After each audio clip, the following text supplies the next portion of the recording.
Did you ever wonder what happens to horses after they retire? Some go on to make more for their owners than the races. For this list today, we are counting down the fastest horses of all time and what happened to their breeding rights.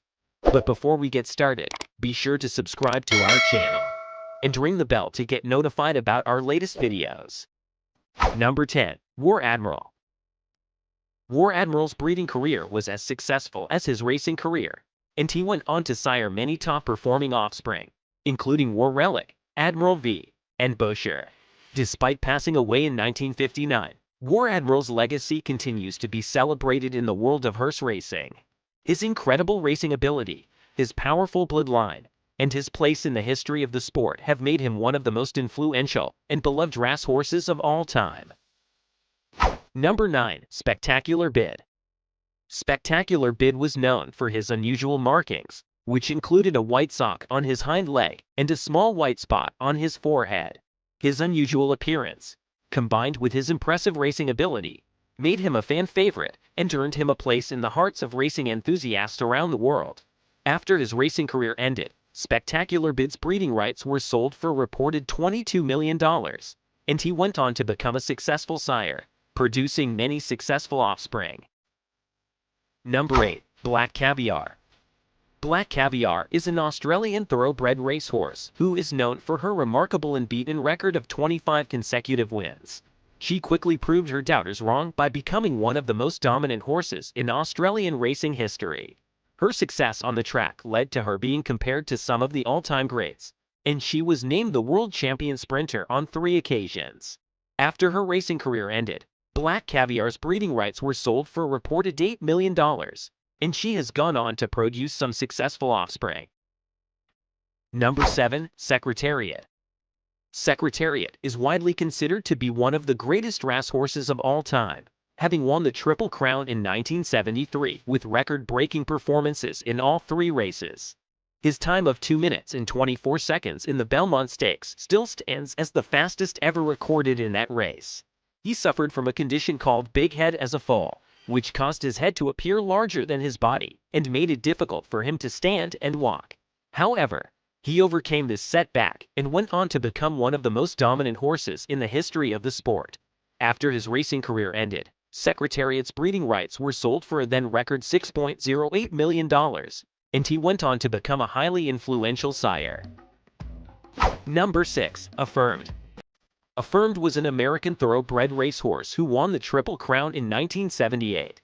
What makes Affirmed unique is that he had a fierce and legendary rivalry with another top-performing horse, Alidar. The two horses faced each other in multiple high-profile races, with Affirmed ultimately winning 7 out of their 10 matchups. Their rivalry captured the attention of the racing world and cemented both horses' places in history as all-time greats. After his success on the track, Affirmed's breeding rights were sold for a then record $14.4 million, and he went on to become a highly influential sire. Number 5. Cigar. A 16-race winning streak by the Cigar, an American thoroughbred racehorse, was an accomplishment at the time unequaled by any other horse in North American racing history. He won major contests including the Breeders' Cup Classic and the Dubai World Cup during his winning streak, and in 1995 and 1996, he has voted the American Horse of the Year. Cigar's tale is noteworthy because his early career was quite ordinary, and he didn't start to find his footing until he was sent to a new trainer, Bill Mott. Being a highly sought-after sire as a result of his racing performance, his breeding rights were finally sold for an estimated $25 million. Number 4. Sunday Silence. The 1989 Kentucky Derby and Preakness Stakes were won by the chestnut thoroughbred racehorse Sunday Silence, who nearly missed winning the Triple Crown by placing second in the Belmont Stakes. He rapidly disproved his critics by rising to the top of the racing world, taking home numerous important victories, and earning more than $4.9 million during his racing career. Being a highly sought-after sire as a result of his racing success, his breeding rights were finally sold for a then record $17 million.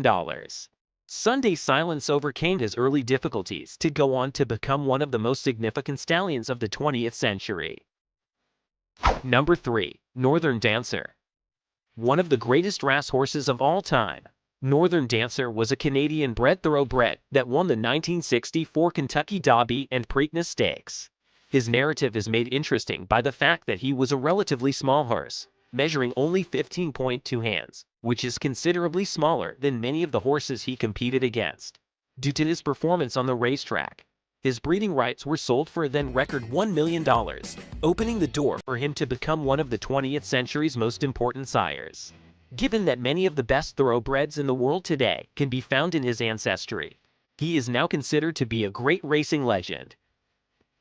Number 2. American Pharoah. American Pharoah's victory in the 2015 Belmont Stakes was historic, as he became the first horse in 37 years to win the Triple Crown. He completed the 1.5-mile race in just 2 minutes and 26 seconds, setting a new record for the fastest time ever recorded in the Belmont Stakes. After his incredible performance, American Pharoah's breeding rights were sold for a reported $32 million, making him one of the most expensive stallions in the world. Number 1. Winning Brew. Winning Brew is the fastest racehorse ever recorded, with a top speed of 43.97 miles per hour.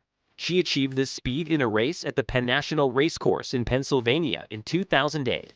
Winning Brew was not a particularly successful racehorse, and her breeding rights were never sold. Despite her record-breaking speed, she was not considered to be a top-level racehorse in terms of her racing ability and pedigree. As a result, her breeding rights were never sold, and she did not produce any notable offspring. She retired from racing in 2008 and went on to live out the rest of her life at a farm in Pennsylvania. So guys, that was it for this video. What did you think about our video? Let us know in the comment section below. If you are new to our channel, be sure to subscribe and ring that notification bell to get notified about our latest videos. Thanks for watching.